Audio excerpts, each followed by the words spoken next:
ఇలా నడిపించుకొని తీసుకొస్తావు పార్క్ వచ్చినప్పుడు. నడిస్తే ఆరోగ్యానికి మంచిది. మంచిది. అక్కడ బైక్ ఉంది కదా, దాని మీద తీసుకురావచ్చు కదా. ఆ, మళ్ళీ పార్క్ లోకి వస్తే డబ్బులు అయిపోతాయి, మరి పార్క్ లోకి ఎలా ఇస్తారని తీసుకురాలి బైక్. చూసిన బంగారం అదో డొక్కు బైక్. ఎప్పుడో నా పెళ్ళైన కొత్తలో ఇలా బాగా పెట్టాడు. ఆ డొక్కు బైక్ మీద మనం నలుగురు ఎక్కామనుకో, ప్రత్యేకించి మీ అమ్మ ఎక్కిందనుకో, ఏమవుద్దో నీకు బాగా తెలుసు కదా. హలో ఆ బైక్ అయినా మీకు లేకపోతేనే సైకిల్ తిరిగేవారు. అప్పుడు మా అమ్మగారు వాళ్ళు చూసి మా నాన్నగారు ప్రజెంట్ చేశారు. అది తెచ్చుకోండి, అది గుర్తు తెచ్చుకోండి. పనిలో పని నాకు మంచి బైక్ కొనొచ్చు కదా. మంచి బైక్ ఎందుకురా మీకు బైక్? మమ్మీ నాకు ఎక్కించుకొని నాన్న అన్నికి బైక్ కొంటా కదా, అన్నికి బైక్ ఉన్నా కాబట్టి నాకు బ్యాటరీ స్కూటీ కొంటావా? అంత ఆశ పెట్టుకోకమ్మా మీ నాన్న మీద. బ్యాటరీ స్కూటీ ఎందుకే? అలా సాయంత్రం పార్క్ కి వెళ్లి ఓ 20 రూపాయలు అడిగిస్తే 1 అవర్ ఇస్తాడు, నడుపుకోవచ్చు.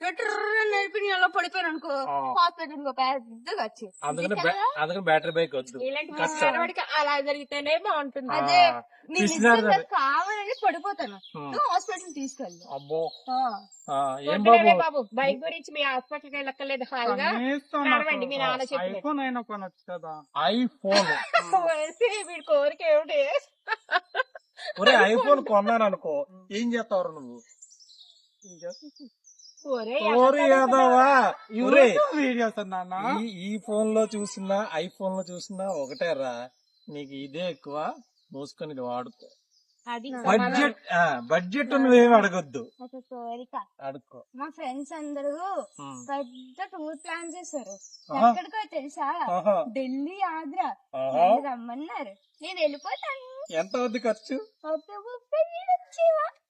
30,000 ఏంటి? 30 రూపాయలతో నీకు ఢిల్లీ చూపించేస్తా. 30 రూపాయలతో చూపించేస్తా. ఎలా చూపించేస్తా? యూట్యూబ్ ఓపెన్ చేయి, ఢిల్లీ టూర్ అని కొట్టు, నా అన్వేష్ వచ్చేస్తాడు. వచ్చి టెక్కుమని మొత్తం ఢిల్లీ ఏంటి, బెంగళూరు, బొంబాయి, నీ తలకాయ, నా బుర్రకాయ, బెంగళూరు అన్ని చూపించేస్తాడు. అన్ని చూపించేస్తాను. చూసి నాకు వెళ్ళిపోతాయి. కళ్యాణ్ పావు. అక్కలేని కోరికలు ఏం పెట్టుకోకు మీ నాన్నతో. మా అమ్మకి పిసినారే తెలియక కట్టుకున్నాను పిసినారు మొగుడని. నువ్వు కట్టుకున్న చీర ఎంత తెలుసా రేటు?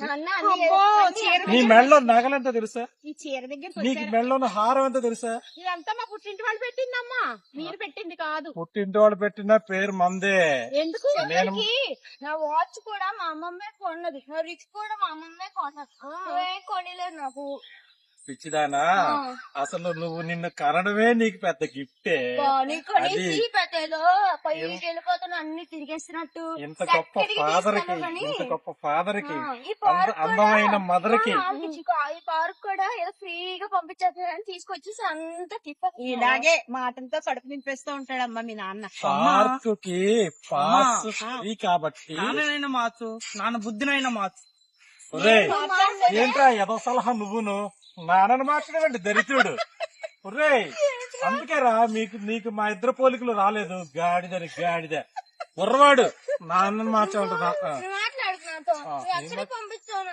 నిన్న ఎక్కడికి పంపించాలి చిట్టు తల్లి? తాజ్ మహల్ ఢిల్లీ దగ్గర లేదమ్మా, ఆగ్రాలో ఉంది కాబట్టి ఢిల్లీ నుంచి ఆగ్రాకి 2 గంటలే. చూడు, తాజ్ మహల్ కన్నా పెద్దది, తాజ్ మహల్ కన్నా అందంగా ఉన్నది మన ఊర్లోనే ఉంది. చూపిస్తాను పద. చూపిస్తావు? యూట్యూబ్ ఓపెన్ చేయి. యూట్యూబ్ లో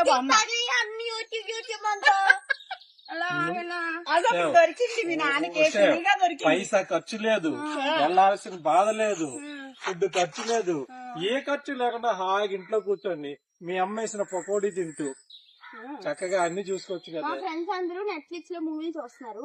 నువ్వు మూవీకి నెట్ఫ్లిక్స్ 100 రూపాయలు వచ్చావనుకో, నెలకి 2 నెలలకి 3 నెలలకి 300. రోజు నీ మూవీలు చూసుకుంటూనే ఉంటాను. ఈరోజు నువ్వు కడతావు 300. 300 నెట్ఫ్లిక్స్ కడతావా? అదో అంతంత ఆశలు పెట్టుకోకు మీ నాన్న. సరే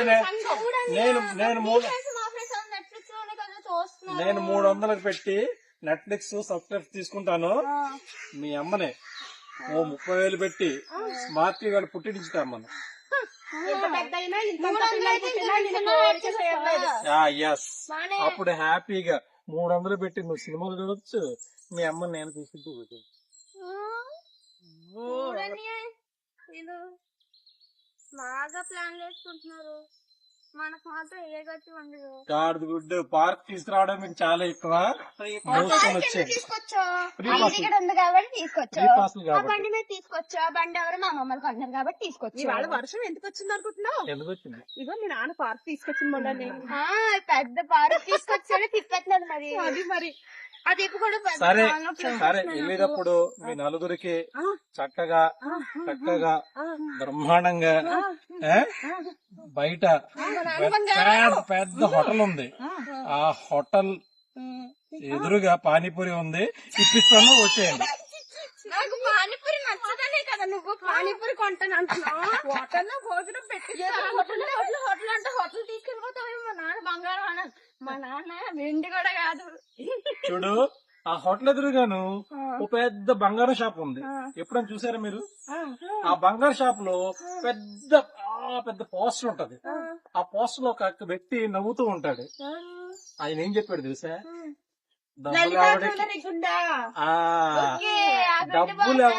డబ్బులు ఎవరికి ఊరకే రావు, అందుకనే డబ్బులు అవ్వకు ఊరుకుని గుర్తొస్తున్నావు. డబ్బులు వేస్ట్ చేయొద్దమ్మా, రండి. డబ్బులు వేసి చేసి అన్ని బీరువాలు పెట్టుకో కట్లు, మమ్మల్ని ఏమో ఇలా దొక్కు పెట్టు, తర్వాత ఏం చేస్తావు డబ్బులతో? నాకు తెలియకే మీ నాన్నని చేసుకున్నాక తెలిసింది బండారం బయటపడింది. తీసుకెళ్ళిపోయి బాగా అక్కడ సెటిల్ అయిపోయి అన్ని ఊర్లు తిరిగేసి వచ్చేద్దాం. చెప్పక మీ నాన్నకి చెప్పండి అక్కడికి వచ్చి కూడా ఆపేస్తారు. ఆపేస్తాడు చెప్పకుండా మళ్ళీ ఆపేస్తారు. కాదు, ఇంకోటి మా అమ్మమ్మ ఎక్కడికి తీసుకెళ్తే మా నాన్నకి ఎందుకు బాధ? అది కూడా బాధ ఆయనకి. నీకెందుకు బాధ? అంటే ఆస్తి అంతా నెరవేసి ఇంక ఇస్తుందని. మరి ఆ ఆస్తి అంతా ఖర్చు అయిపోయింది అనుకో, లాస్ట్ లో నాకేం మిగులుతుంది? నా బొంద ఏది మిగులుతుంది? మా ఖర్చు పెడితే హ్యాపీగా ఉంటది. భవిష్యత్తు గురించి ఆలోచిస్తారు. అదే ఆయన ఆలోచన తక్కువ ఏమిటి? నీకు పెళ్లి చేయాలి కదా, పెద్ద సాఫ్ట్వేర్ ఇంజనీర్ తీసుకొచ్చి పెళ్లి చేయాలి కదా, ఈడికి కూడా ఐశ్వర్య లాంటి అమ్మాయిని తీసుకొచ్చి పెళ్లి చేయాలంటే ఆ మాత్రం ఉండాలి కదా కట్ట. అందుకని అదైతే save the money, save the money. కొంచెం పెద్దగా మనీ సేవ్ ద మనీ. ఏం అక్కర్లేదు, చిన్నప్పుడు ఏం చేసుకో, డబ్బులు ఊరకే రావు, సేవ్ ద మనీ. నువ్వు డబ్బులు ఊరికి రావు, అమ్మకి ఏం ఖర్చు పెట్టే ఏం చేస్తాడు? అలాగే దాచుకొస్తాండి బాగాను. ఏం చేసుకుంటారో మాకు అనవసరం. ఎందుకు డార్లింగ్, నాన్న నీ కాళ్ళు నవ్వే అందంగా ఉంటుంది, అదే చాలు కదా. నీకెందుకు నేను అన్ని నువ్వు అలా పొగడ్తలే. నవ్వితే చాలు, అబ్బా అలా చందమామ. నవ్విచ్చేస్తున్నావు. నవ్విచ్చేస్తావు కాబట్టి నువ్వు ఇంకా నవ్వుతావు. నీకు నవ్వడం అయితే కావాలి. ఎస్, హైదరాబాద్ తీసుకెళ్లి వండర్లాకి తీసుకెళ్ళిపో. Okay. సమ్మర్ కి హాయ్ హాయ్, వండర్లాకి బాయ్ బాయ్ కాదు. ఓకే సమ్మర్ కి బాయ్ బాయ్, వండర్లాకి హాయ్ హాయ్ చెప్తాను. ఓకే. తీసుకెళ్తాను సాయంత్రం వండర్లాకి. సాయంత్రం రెడీగా ఉండండి, సాయంత్రం మనం బయలుదేరుతున్నాం. నువ్వు బంగారు కొండి అది తీసుకెళ్ళి నువ్వు సాయంత్రం రెడీగా ఉండు, మీ ముగ్గురిని కట్టకట్టి తీసుకెళ్లి బీచ్ లో పడేస్తాను. అక్కడ హాయిగా ఈత కొట్టండి.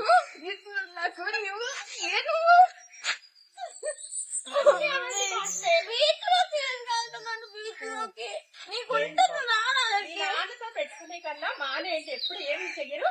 నేను అందరినీ నీకు ఇగో నీకు కావాల్సినంత నేను డబ్బులు ఇస్తా.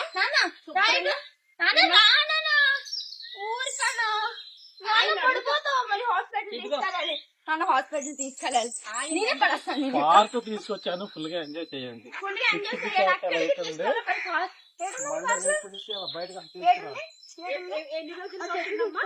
మళ్ళీ ఆ పొట్టలు చూసుకోవాలా? నాళ్ళకి ఏదో తీసుకొచ్చారు కదా అంటే ఈ గొడవలే కదా. నీకేం కావాలో మాట్లాడు, వాళ్ళిద్దరు సెంట్ చేస్తున్నారు. ఆయన అడిగి ఆయన మాట్లాడు. ఆయన ఏం లేదమ్మా, ఈ పెళ్లి గురించి అన్నయ్య పెళ్లి గురించి ఏదో డబ్బులు సేవ్ చేసేద్దామని ఆలోచన అంతే. మీ ఇద్దరు ఒకటి అయిపోయారా? అని మన ఇద్దరు ఒకటే అయిపోయామా? మన ఇద్దరు టూర్కి వెళ్ళిపోదామా? మీ అబ్బాయికి ఎంత పతియే పెట్టేసింది అయ్యో అంటారు కదమ్మా. మీరిద్దరు నువ్వు బయట రేపు పొద్దున అలాగే ఉండాలి. మీ ఇద్దరు ఎప్పుడు బయటకు వెళ్తారు కదా, మీ ఇద్దరు మీ దాచిన డబ్బులు తీసుకొని టూర్కి వెళ్ళిపోతారు. అమ్మలు ఇక్కడ ఎక్కడా లేదు దాచుకున్నది. బ్యాంక్ లో దాచు. మీ నాన్న తక్కువ తెలివితేటలు లేవు. పిన్ని కూడా తెలీదుగా నాన్న ఎవరికైనా చెప్తారా అసలే అనుమానం మనిషి అనుమానంలో ఇప్పుడే బయటపడ్డారు ఇప్పుడైనా నాన్న బయటికి వెళ్ళినప్పుడు నాన్న మీ ఇద్దరు బయటికి వెళ్ళిపోరా నన్నయ్య నువ్వు అప్పుడు నాన్న వేరే వాళ్ళకి ఎవరికో అకౌంట్ బ్యాంక్ లో వేద్దామని మనీ వేసాడు అప్పుడు నేను పిండి కూడా తీస్తాను ఇప్పుడు నాన్నకి ఆ పిండి మాత్రమే రాదు ఓసి పిచ్చి మగవా నీకే పిన్ అయితే తెలుసు ఆ అకౌంట్ నుంచి మా నాన్న వెనకాల ఉన్నాడని ఆ అకౌంట్ నుంచి డబ్బులు తప్పు వేరే అకౌంట్ లోకి వెళ్ళిపోయింది అక్కడికి వెళ్ళిపోయి వేరే అకౌంట్ లోకి ఇదో అమ్మలు ఇలా చూడు ఇన్నాళ్ళ నుంచి ఆయన మాట విని ఇలా ఉన్నానంటేనే ఇంకా ఆయన పక్కన ఉన్నాను లేకపోతేనా ఆయన మాట కొన్ని రోజులు అలాగే ఉన్నాం అనుకో నాన్న నిన్ను నమ్మేసి నిన్ను కూడా పెస్తాను చేసేస్తాడు చూడండి ఎంత మాట్లాడుతుందో మీ పిసినారితనం వల్ల ఇంత ముప్పు వచ్చింది కాస్త కూస్త పిల్లలకి ఖర్చు పెడితే వాళ్ళ మనసులో అభిప్రాయం మారుతుంది అర్థమైందా పిసినారితనాన్ని ఆపి ఈ పైన బాగా ఖర్చు పెట్టు. వెళ్ళిపోతాం పదా అర్థమైందా నేను ఆ మాట చెప్పనా అసలు ఈ పిసినారితనాన్ని ఈ పొదుపుని నాకు నేర్పింది మీ నాన్నే అలా పిసినారితనం ఉండబట్టి మీ నాన్న నీకు పెళ్లి చేయగలిగాడు మా నాన్న నేర్పినా మీకు ఎంతవరకు ఖర్చు పెట్టాలి ఎంతవరకు ఖర్చు పెట్టకూడదు అని విషయం నేర్పారు తప్ప మీలా మొత్తం క్లోజ్ చేసేమని ఎవరు చెప్పలేరు మొత్తం పిసినారు చేస్తున్నారు ఆఖరి తిండి కడ పెట్టడానికి ఆలోచిస్తున్నారు నీ మొఖం ఆయన చెప్పాల్సింది చెప్పాడు నాకు అర్థమైంది అర్థమైంది ఎలా అర్థమైంది? నేను చేయాల్సింది చేశాను చెప్పేశాడు కదా నువ్వు వినేశావు మరి. నేను చేయాల్సింది చేస్తున్నాను ఈ తాత చెప్పింది ఈ రకంగా అర్థమైంది అంటే ఏం చెప్తాం మనిషికి అర్థం మా అవ్వకపోతే తాతి గురించి నాకు తెలుసు మా తాతి బాగా ఖర్చు పెడతాను నువ్వే ఏం ఖర్చు పెట్టావు ఖర్చు పెట్టారంటేనే ₹1 కోటి ఇచ్చి ఇంకొన్నాం ఏరా?